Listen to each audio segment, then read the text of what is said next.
Introducing two cops only a mother could love. Meet Coffin Ed Johnson and Gravedigger Jones, two of New York's finest.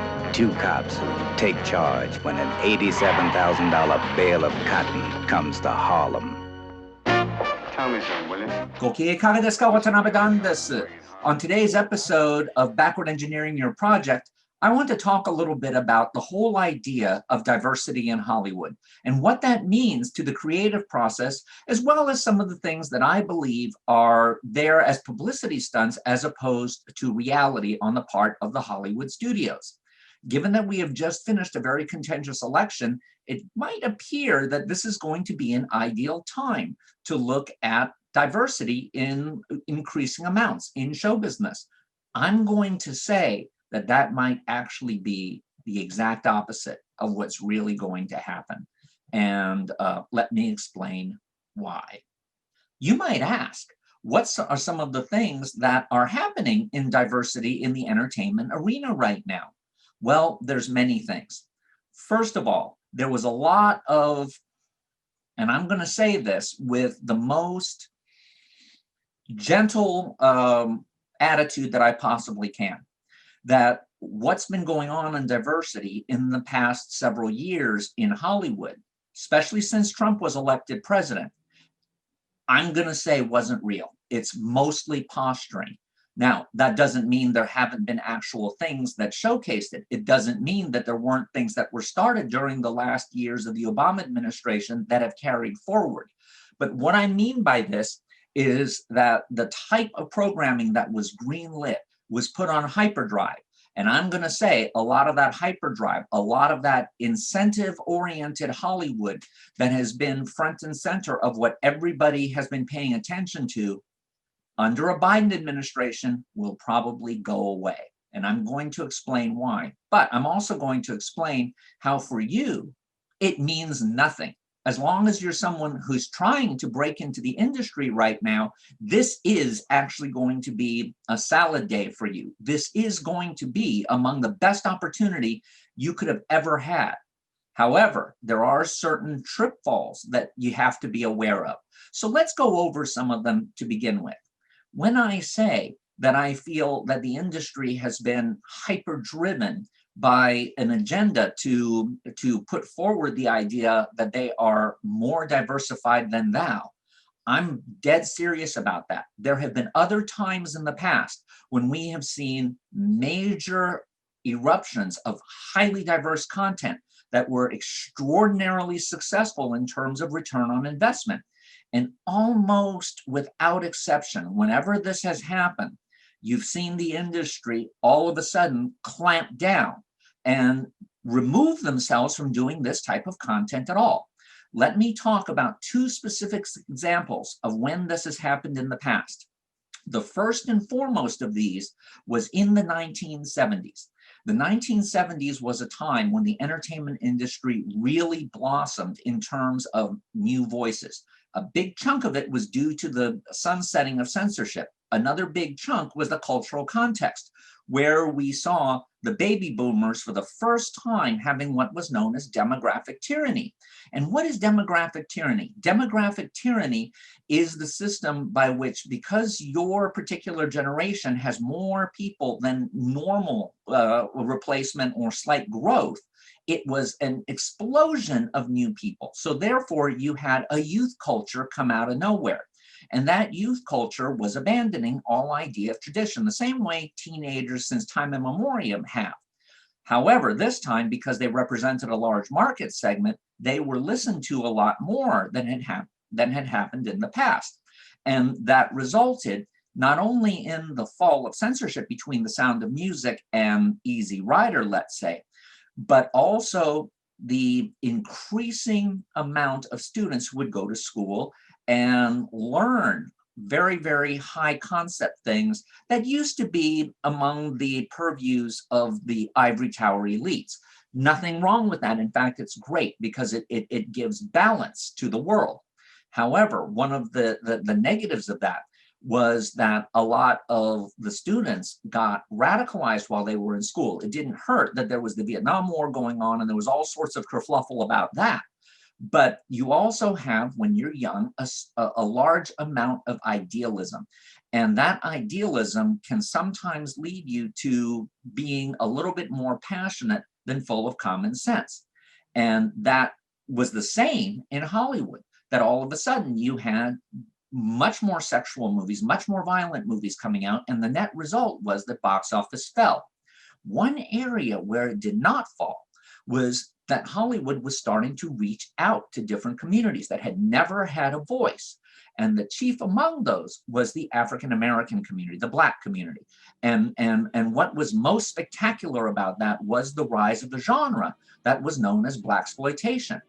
And that's actually a very insulting term for what was actually what was happening, because what Blaxploitation was it was a coming around of a different type of character, a different type of narrative that had some of the rebellion that was inherent in something like Bonnie and Clyde, but had with it, going hand in hand with it, true oppression. Remember that UNRWA and the civil rights movement was in the late 60s. So this was perceived as being not only an attempt to redress, but also an attempt to understand. And what you saw was this flowering of films that presented the Black community in all of its glory as a group that did not say, I'm giving up, ever. And what you saw in it was sometimes cartoonish, but at the same time bespoke of an attitude of can-do that was missing from traditional Hollywood type narratives, which, with the rise of the lack of censorship, became largely victim-oriented. Look at movies like Midnight Cowboy. You have stories about people who are losers who ultimately accept being losers, which is a contravening narrative. Yet within the Black cinema of that time, you had the emergence of Mario Van Peebles with Sweetback's Badass Song and Putney Swope and other films that took on white establishment culture and created its own language. It was not a language that the white studio executives really understood. Now, it's true that a lot of the artists who helped create them were indeed Caucasian, but they had an understanding of how to outreach and how to grab the narratives without being self-oppressive about it. And so you had a run of admittedly low-budget films that nonetheless were enormously influential in terms of presenting minorities not as victims, but as people who had their own cultures. My favorite film of this era is Cotton Comes to Harlem, which, if you look at Black Panther today, is really extraordinarily similar in the way it presents a universe that's kind of closed off, that kind of takes care of its own. And if you're not someone from that community and you come into it and you have nefarious motivations, they will get you. Not only will they get you, but within their own community, someone who acts the fool is going to be thrown out as well. That movie was an enormous success and led to a sequel called Come Back Charleston Blue. Not nearly as good, but still pretty strong. In the low budget end, where it was a lot more exploitative, you had Black Caesar, which is in its own way a remake of Scarface. And I personally find it much more effective than the Al Pacino remake of Scarface that would come several years later. It's full of anger, it's full of violence, it's full also of, this is the situation that was dealt to me, this is how I'm dealing with it, and F you if you don't like it. Okay, this is going to be a big statement, but I find in its own way, Black Caesar is every bit as much a compelling narrative as The Godfather is, which at the time, Italians were still considered not quite WASP. So they too were ethnically prejudiced, and not comparatively in terms of the size of it, but it was still there. And Black Caesar led to a sequel, which I think has the best title ever, Hell Up in Harlem. Not a good movie, but certainly a good title. And the underworld that was being represented in some of the drug dealing movies like Superfly and its sequel, Superfly TNT, nonetheless really showed a sense of survival that went beyond anything that Coppola and Scorsese were doing in their Mean Streets and Taxi Drivers. They're very exciting movies. They're cheap, but they're effective. And this was enormous in terms of its impact on Hollywood. In fact, the blaxploitation movies literally saved several companies who had been running themselves ragged with ridiculous musicals and other big budgeted things. You had Warner Brothers not only having a success with, okay, admittedly, it's a little bit of a vigilante movie in the face of Dirty Harry, scoring big with Cleopatra Jones, which, contrary to what you will hear executives tell you today, was a massive hit. So much for this idea that international audiences would not go for a black story. They were going for it then. あくどい商売は命取りよ、ベイビー。ありがたいね、気遣ってくれて。私が何あくどいことした？ Ditto for Car Wash. I was living in Japan when Car Wash came out, and it was a huge hit there. So by the time you started having these contravening narratives come out as to why Hollywood suddenly stopped doing Black-oriented films, you actually see how much of a lie that was. And what do I mean by that? The success of Jaws, the success of Star Wars allowed the people at the top of the studios, who were largely white and largely male, to be able to say, okay, this is a new way to make money. We don't have to deal with those down market genres anymore. And so on the strength of the failure of The Wiz, it suddenly became apparent that they weren't going to do any more mainstream, even moderate to mid-budget Black movies anymore. It's stunning how fast that shut down. It's especially stunning when you consider, A, The Wiz was a musical in an era when musicals were definitely DOA. Secondly, it was one failure out of how many other successes. We saw that with Diana Ross, who is arguably every bit as much of a massive star as Barbra Streisand was in the same era. She not only opened Lady Sings the Blues, which I'm going to say is one of the great star biographies of all time, but she took a piece of you-know-what melodrama that should have had Joan Crawford in it called Mahogany and turned that into a box office hit.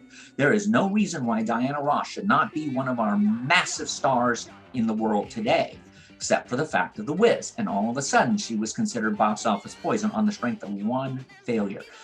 So as you see, there's a history of Hollywood doing this. In the late 80s, we had two Black renaissances going at the same time. The first of them was a renaissance that was sparked by Van Peebles' son, who was starting to do his own really kind of hardcore movies, such as New Jack City. But on the other side, you had an artistic renaissance that was being driven by Spike Lee and by John Singleton and Robert Townsend, who were all doing their own variations of much more mainstream, but still culturally not kowtowing films that were making tremendous amounts of money, especially relative to their budgets, as well as winning accolades, as well as having a lot of impact on social movements. There was absolutely no reason for that particular brand of Black film to disappear, especially since it was buoyed by an Hispanic cinema renaissance led largely by Esparza Katz, which had done movies like Selena and American Me and Stand and Deliver and a whole host of films that dealt with the Latino community. Now, some of them might have been viewed as being self-oppressive, but a lot of them were similar to the Black cinema, a different voice that was crossing over in a huge way into mainstream. And there was even an Asian mini renaissance that started out of nowhere. One of the art houses decided, just as a joke, to start showing Jackie Chan and Jet Li martial arts movies as kind of like a midnight matinee. And they did gangbusters. All of a sudden, you had the public being aware of this huge international star, Jackie Chan, big throughout the world except the US. So sure enough, New Line picked him up and started doing movies with him and Chris Rock. We're not going to mention that Jackie Chan got paid $10 million, which is more money than he ever dreamed of making in any of his Chinese hits, but certainly only half of what Chris Rock was making. And yet the Jackie Chan name is the one that was selling it overseas. Yes, the Chris Rock name was helping it very much in the United States. So we understand that. But still, you see that there was a big flowering of multi-ethnic films. This was also going hand in hand with a large number of executives who were moving into the a large number of executives who were coming out of the non-Caucasian community. There were a lot of development executives, for example, female development executives who were Asian. Andrea Wong, Christy Kreisberg, all of them were doing major stuff. How did this all end? Why is it that Hollywood all of a sudden reverted to being almost incredibly white only? It's called the end of financial interest in syndication. I'm not going to go into a long, boring description of what that is right now, but suffice to say, the sunsetting of a lot of the rules that had existed in television suddenly meant that the industry would be allowed to be vertically integrated. You, as a Disney, could now own a network and provide all the programmings for that network, which in fact Disney did. Wall Street stepped in. Suddenly, the entire realm of development executives who had come largely from independent film or film school or something else where they were very, very tied to the history and the aesthetics of the industry were kicked out and were replaced by people who had gone to Harvard or Yale, the Ivy Leagues. And there was some talk within the industry, well, that was because they were the cream of the crop. You know, you got the Seinfeld, you got all of these comedians who were coming out of that bit. That's not true. What was coming out was people who would go to those schools happened to hobnob with people who would eventually end up on Wall Street. So they were a venue into easier money. And that's what led to the complete abolition of this type of low budget, character-oriented, very, very intense film. And because of that, you saw that the two Black Renaissances, the Hispanic Renaissance and the Jackie Chan Renaissance, all disappear. John Woo, who had come to Hollywood, all of a sudden left. Same with Choi Hark. So we see this was fairly across the board, and it was, in my sense, fairly destructive, and so that was a problem. So what else is there? There is an opportunity for people to come back right now. However, we have to be very careful about how this message is getting out there. The number one message that's going out there right now is that the industry has to hire people who are from diverse backgrounds. That sounds good.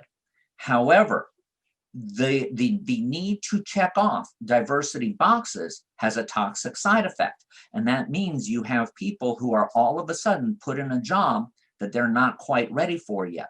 Let's say that you're a first AD. A first AD is not a job that you can go get from being a production assistant on a major film. Certainly you can make that upward move if you're doing something low budget and you can prove yourself. But when you're in the realm of these big productions, you need to actually have the time with your boots on the ground. And you're having a lot of people who are promoted without that time with boots on the ground. It's the same in the creative office, where you're having people brought in and being paid extraordinary salaries without really understanding the link between content and commerce, and the need to be very careful about how much in terms of resources you expend on something that isn't going to necessarily have mainstream appeal. We saw that happen most recently with Mulan. Look at how much money was spent on Mulan without getting it right for China, without getting it right for Europe, definitely without getting it right for the United States, all in this attempt to capture money out of China, which was looked at as Mr. Moneybags, which it is and it isn't. It is for a second until they figure you out, and then once they figure that they know your tricks, they'll slam around. Yes, I can say that because I'm Asian, and I know how to play that game as well. I know how to sort of play sometimes the seductive. I'm just really in awe of all of you geniuses out there. Meanwhile, you're going to say stuff in front of me you really shouldn't, and I'm going to remember it, and I'm going to know how to use it later, right? So you got to. This is a serious issue that's coming out there in terms of jobs. I'm not saying we should clamp down. I'm saying that it's very important that before you get a job, you better be competent in that area, because if something goes wrong, all of a sudden, you as someone who was a non-Caucasian who was moved into a high position are going to be used as a reason why, well, we can't hire that kind of person again. This is a really dangerous area that if I was Ava DuVernay, I would be very careful of, because she's being given a lot of opportunities. Not given, but she's earned a lot of opportunities, but they've been putting her in budget levels that are, to my opinion, my fiscal side of thinking, are dangerously high, that if she fails, she will be used as an example of this is why we don't do that. You can look at it from a creative standpoint. What is it that Hollywood has been doing? One of the things they've been doing with their desire to appear socially woke, and trust me, that's not because they really believe it. It's because it's going to ultimately make them more money, because they had this sense that that was a way to get more people on their side and not think of them as being crassly commercial. And how did that enact? The enactment was in things like, and I know everyone uses these examples, Ghostbusters, what they did with Star Wars, what they did with the Terminator series, and what's now being attempted with the James Bond things. There's nothing wrong with doing a superhero big budget epic with non-Caucasian talent. But the moment you go in there and you start messing with the franchise and then attacking your core audience, which in many cases happens to be male, and in many other cases happens to skew Caucasian, then you're risking stuff. Now remember, Black Panther was a huge hit with everyone because it's naturally diverse the way it is. It's not something where you're taking a piece of intellectual property that was meant for designed for one audience and then just merely casting it differently. It was actually something that was created with a lot of the heart and soul of previous minorities-oriented film. And that's why it spoke so well. That's why it worked so well, because it incorporated a lot of that stuff correctly, not as a lecture. Look, on the other hand, look at A Wrinkle in Time. The diversity in that film was misplaced. It looked like weird casting as opposed to casting that was based on truthfully having the best way of developing the character. It does no good to cast something with a non-Caucasian in the role and not rewrite the role to fit with whatever the needs of that particular group is. For example, I watched several episodes of the relaunch of One Day at a Time. Now, Rita Moreno is sensational in because she's sensational in everything. You could give her the phone book to read and she'd do a great job. But everyone else in it looked uncomfortable. And that's because they never really rethought the anything beyond the surface. Oh, well, we have someone who's about to be deported. Stop it. That's an embellishment. That's not a characteristic. That's not germane to the show or to what the series should be. Instead, it's a throw-on, and in its own way, it's rather offensive. It's the same way that when I was watching Fresh Off the Boat, yeah, it gets a lot of the Asian stuff right, but as an Asian watching it, I'm going to dislike it because I'm going to see in clear detail every single thing that it gets wrong, not about what people are wearing, not about the production design, but in terms of how the characters react to the world around them. They're still acting like white characters, and it doesn't matter if you have different ethnicities on board, because what's going to happen with them is their voices are going to be silenced, because that's just not the way we do it. So one of the areas that I look forward to very hopefully is the fact that because so much money has been spent in such a profligate way in the industry as a whole on a lot of these series that Netflix is doing, on a lot of the feature films, which now are sitting in an archive, just praying that COVID goes away, is to open up the world for these low budget voices.